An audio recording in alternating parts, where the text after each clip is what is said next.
Hello, Linda from Curtin Creative Gallery here to help read for speech therapy for myself. Reading The Spending of a Life's Breath by Amanda Grace Windward, and we are on Chapter 6, Temp Job Opportunity. I have recently got an opportunity to help temporarily at my daughter's work at a residential home while her boss was going out on maternity leave.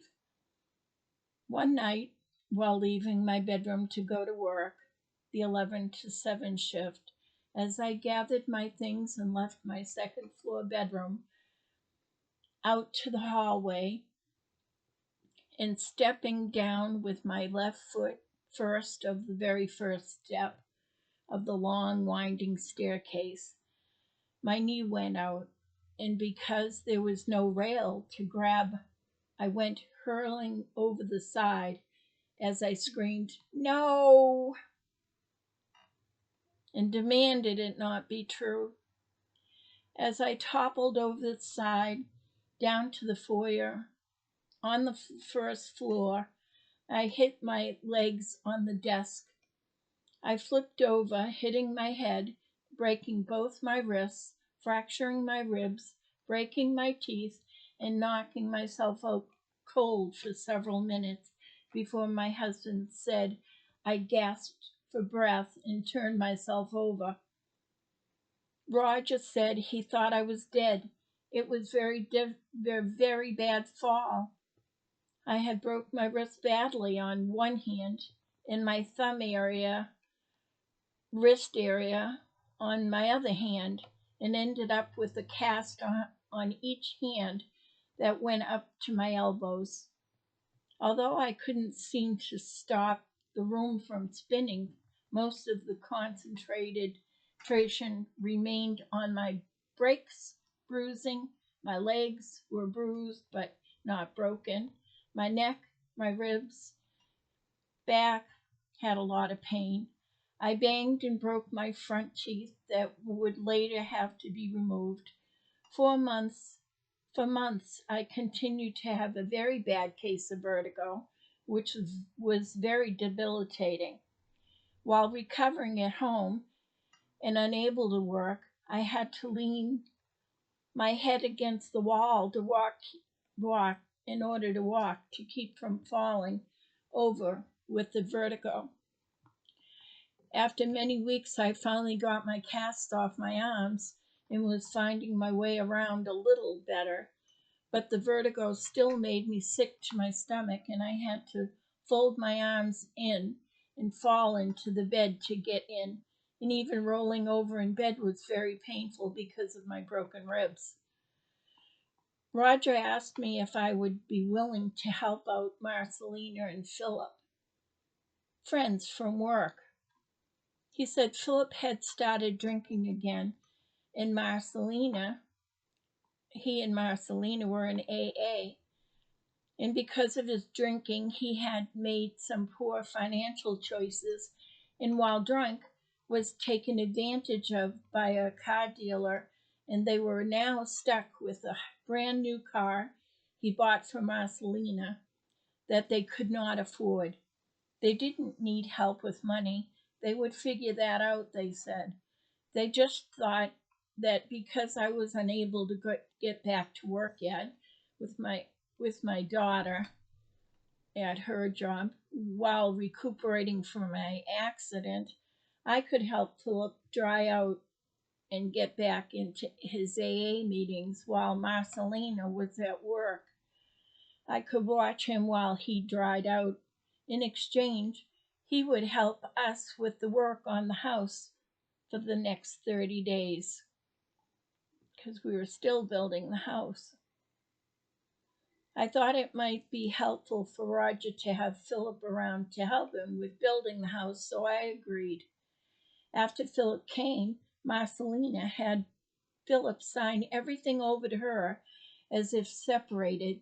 She said just so they wouldn't lose it all due to Philip's mistake with purchasing the car they couldn't afford. I didn't know about this until Philip told me later. I thought then Marcelina was up to something. It just didn't seem right. Philip proved to be sincere with his effort to get back to AA and sober up, and was a great help with some of the work we needed done on the house. He was a pleasure to have around, too. Thinking back on it then, while Philip was staying with us, Marcelina would call Roger to come talk with her about things or help her with things around the house that needed fixing while Philip was staying back here with me. Near the end of the 30 days, he was to spend with us on Philip's birthday, actually. He wanted to see Marcelina, but she said no. At the end, we found out the real reason Marcelina sent Philip to us.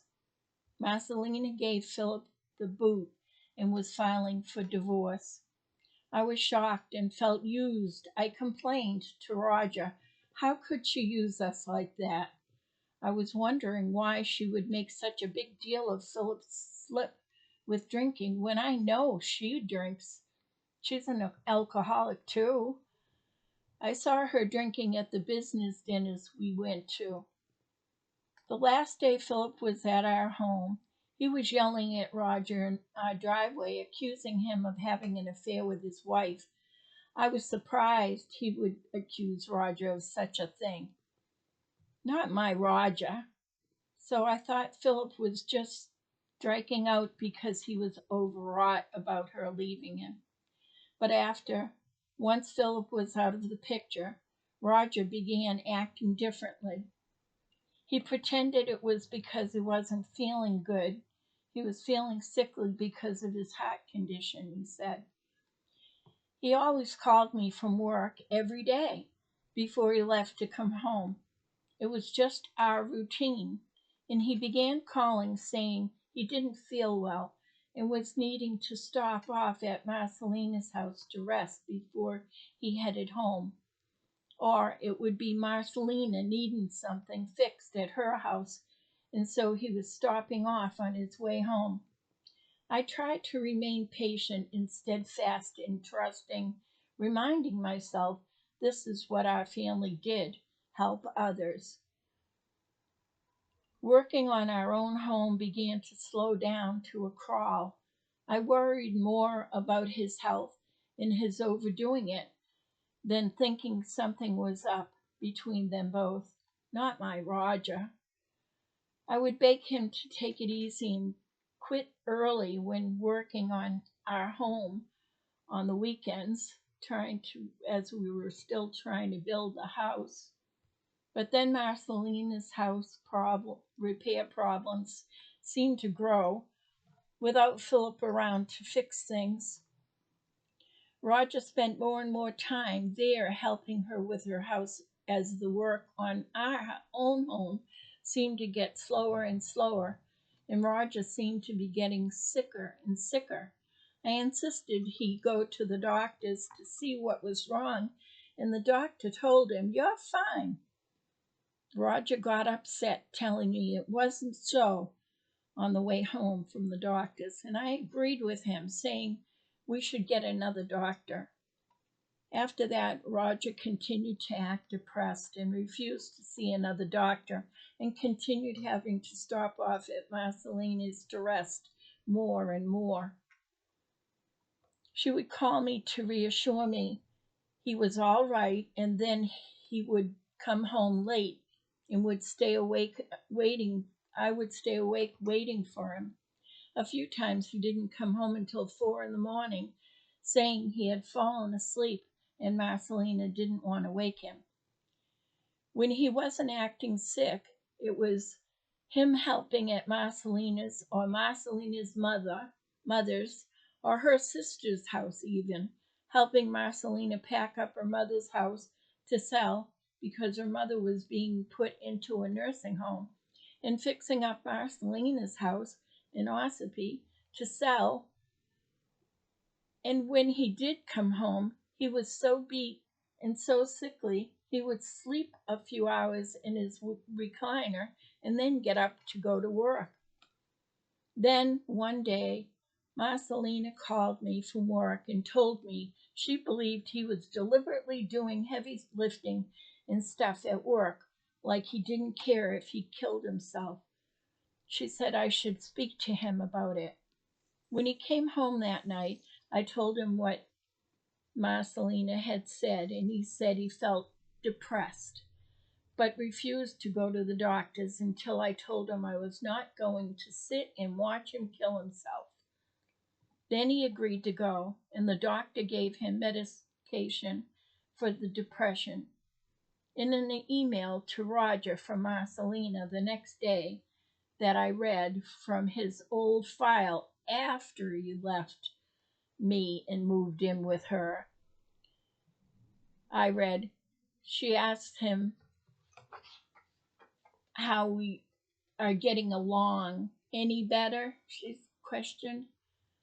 Up until that night that she suggested I talk to him about what he was doing, trying to kill himself, I hadn't known we were having any problem in our relationship at all. I had been living in fear of losing him since his first heart attack at age 45, and I just wanted him to be happy and well. After that, things didn't change much, and I wasn't getting much sleep, worrying about him, expecting to hear the phone ring with someone telling me he had been rushed to the hospital with another heart attack. I made him go to the doctors several times during this time, and each time after the test, they would say, he is fine. His arteries were not blocked, and he shouldn't be having problems at all. Eventually, the doctors began treating him like he was a hypochondriac, and I was getting angry with them. After all, I was living with him. I could see how sick he was acting in the evenings whenever he was too sick to drive right home. All I knew was the evenings when he would finally make it home. He said he felt as so sick he wouldn't want us near him, and he would eventually fall asleep in the stuffed recliner, saying he was too sick to come to bed. The week Roger walked out on us, Marcelina would tell me he had been drinking with her for several months, which might explain his staying away from us when he came home and his wanting to sleep in his chair. I guess sleeping in the chair and staying away from us was his way of not letting me smell the booze on his breath. When she told me about his drinking, she tried to act innocent, saying she didn't know he was an alcoholic. She just thought a little wine would help his heart. This was bull crap. When she asked me to help with her husband Philip, she said it was because I did so well helping Roger, my own husband, stop drinking, and he had remained sober for 25 years. That is, until Marcelina decided to seduce him with his weakness for alcohol and starting with tempting him with the wine because it would be good for his heart, she said. Then one weekend, Roger was to go help Marcelina pack up her 2-room camp house in Ossipee because she was moving that weekend to her mother's house to get it ready to sell. But she was just getting over pneumonia, so he said he was going to spend the night to help back her up, and overnight Saturday too. And then her sister and her sister's family and my sons and Roger would get together and move her on Sunday. I must admit, something was not sitting right for me by now about Marcelina and her demands on my husband. So I volunteered to go pack up Marcelina myself, and I would not take no for an answer. I could tell Roger didn't want me to go with him, but I insisted. And so the next thing I knew, the plans were changed, and he dropped me off to help Marcelina, and he chose to go home and rest at our house himself instead. I wondered why suddenly he didn't still want to stay at her house with me, but what could he say without pointing out what was becoming obvious but still unspeakable? So, with my own concerns for my own injuries put aside, I painfully packed her 2-room house all weekend. Her cabinets were chock full of large, half full booze bottles of all kinds. This was not what you would expect to find in the cabinet of a couple of so called sober alcoholics, or even the wife of a sober alcoholic. I could smell the booze on Marcelina's breath, and in the glass she claimed to be soda. I let her think I believed. While I packed, she kept emailing someone on the computer, too sick to help me. I wondered if she was messaging Roger. The end of chapter 6. Now we see turnings of the events here.